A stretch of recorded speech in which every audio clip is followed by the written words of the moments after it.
Self-help for you every Tuesday with Dr. John Braccio, Regional Psychological Services.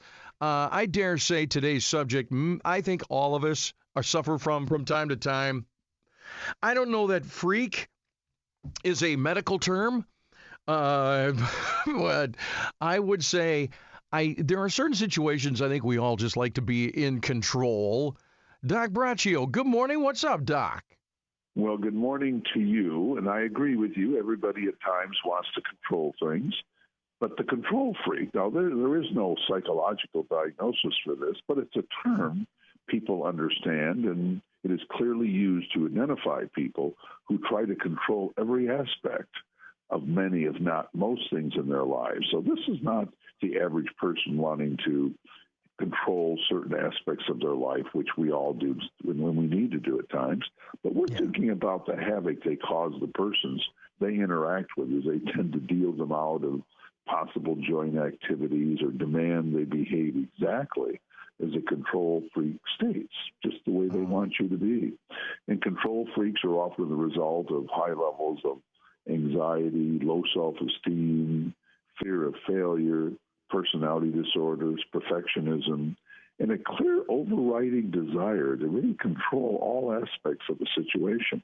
Often when experiencing interactions with a control freak, trying to control all aspects of a project or even a person's life, it can be very frustrating, Mike. It also can create great anger and either damage or destroy relationships with people. Because, people really don't like to be micromanaged, or they don't want to be controlled or left out of activity. So the point here is to recognize that control freaks are often not happy and desire control over activities to make up for inadequacies they don't see in themselves, but they falsely see in others. So if you are a control freak, and there are really more of them than you might think, and you desire to end this unhappiness that accompanies the need for total control, the following these are some things that you can try to do to overcome this type of behavior, because clearly control freaks, they may externally look like they're content, but they're not, because they have all this need to control and the problems they see with others, and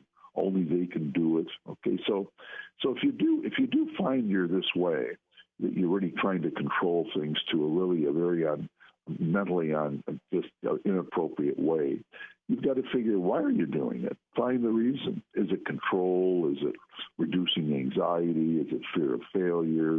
Is it a need to dominate? Is it perfectionism? What is it? Be aware of what you're thinking and self-reflect on what you're doing and saying when you go into control freak mode. And be aware of those around you, okay? And accept the negative impact your controlling ways are having on them and your relationships.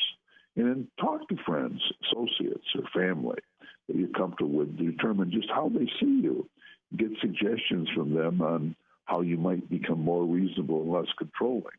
This may be difficult, but it's something that really needs to be done. And these persons may genuinely care for you and want to help you. You want to make it a priority to bring others into the decision-making process and implementation, and move forward at a pace you really feel comfortable, but clearly moving forward. And then eliminate controlling and even demeaning vocabulary from your speech, which often the controller has. Well, you can't do this. You don't know what you're doing. I need to be in control. Only I can do it. And if you still can't deal with this, then you really do have to seek out, or at least consider seeking out, a trained therapist who can kind of work with you, getting over your control freak ways. But again, like I mentioned at the beginning when I started talking here, Mike, there's no psychological diagnosis of the control freak, but everyone knows who it is. How does that sound? It's kind of one of those interesting things. And anyone who's encountered one or is one is certainly aware of the havoc that can be caused. So it's really pretty critical that people that are trying to control, just the micromanagers, the one that has to be in control, the helicopter mom, call it what you will, that we really learn how to delegate, we learn how to be team players, and we just learn how to not have to have total control over things. And this sounds simple if you don't have it. But if a person has this, and they know it, okay, Yeah. they really do have to work at it. Now, there are some that just think that only they can do it. Okay, well, only I can do it. If I try to have other people do it, they always fail me, or they don't do it right. There is a right way to do it, and everyone knows how to do it. I mean, these can be very annoying people. If you work for one, if you're married to one, if you have a neighbor who's like this, or you interact with people like this, I mean, it's gonna drive you crazy and just wear you down as well as the person who really has the condition. But I've worked with many people that just say, I'm wearing other people out, I'm wearing myself out. But golly, I just know how to do it, and that's what I feel is ought to be done. If I look at myself in situations where I like to be in control, for instance, I have to drive. Whenever we're going, I must drive. And I'm not a backseat driver. I would tend to read a book or go to sleep if I'm a passenger, if I have to be a passenger, which is rare. But if I look at the situations when I want to be in control, and I'm just talking from my own personal standpoint, first of all, I think humility comes into play if you want to recognize it. And that's first and foremost, because it takes that to recognize it. But here's the thing, Doc. You said to be aware of, like when other people talk to friends, associates, and who see you as when you're controlling, right? That I guarantee you, if I did that, they would say, "Oh yeah, no, this." I would counter with, "Well, you're just wrong." Well, that's right. I'm really talking about the person who recognizes that relationships are being really hurt, if not ending. That they really just realize they just can't be doing everything. And they realize that there needs to be team effort and activity. Now, many control freaks along the way, it takes them a long time to come to that conclusion. Now, I'm not quite sure wanting to drive would make you a control freak. If you demand no one else can drive, and you're saying that, only idiots and others drive, I'm going to be out there and I'm going to, do this thing right. So that's a little different. I think we all like to control certain things. Some people like to control finances. Some people like to control in couples what type of furniture you're going to have, what house you might have, what car you might have.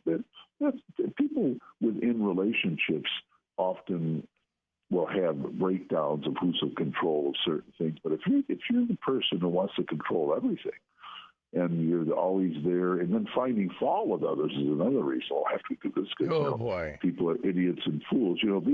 These can be very wearing. If ever you worked with one of these people, the micromanagers, boy, they can be very, very difficult to deal with. So you really want to free yourself from this need to control everything and only thinking you can do it. But it takes personality change, too. Now, there are also the personality disorder, the intermittent explosive types that are really very destructive, and they're really not going to change at all, and are very, very, very slowly and over a long period of time. But the general person, the good person who just has gotten in the habit of wanting to control things, they grew up in homes that maybe were not too structured, or they felt they didn't have control. They often feel control is what makes things right for them, and they try to just be fully makes the world make sense. That's true. And there are a lot of people like that, and very good people. It's not like all control freaks are negative, destructive people. No, it's not that way at all. These are often very good people that just want control over everything, and they wear themselves and everyone else out. So the call out today is, if you're one of them, now's the time to start looking at yourself, talk to people you trust around you, and start taking a real move to do more delegating and be more of a team player. And you'll find you'll not only be more lovable and more enjoyable, but there are going to be people you don't want to be around you more, too. Yeah, and the stress is like a load off your shoulders, I would imagine. Dr. John Braccio, Regional Psychological Services. Catch him at drjohnb.com. Catch him here every Tuesday, just after 7 o'clock. Some pretty darn good advice. For free, by the way. Dr. John Braccio. All right, Doc, next week, okay? Okay, buddy. Take it easy. Bye-bye. Thanks. Yep, bye-bye. 1320 WILS, your morning wake up.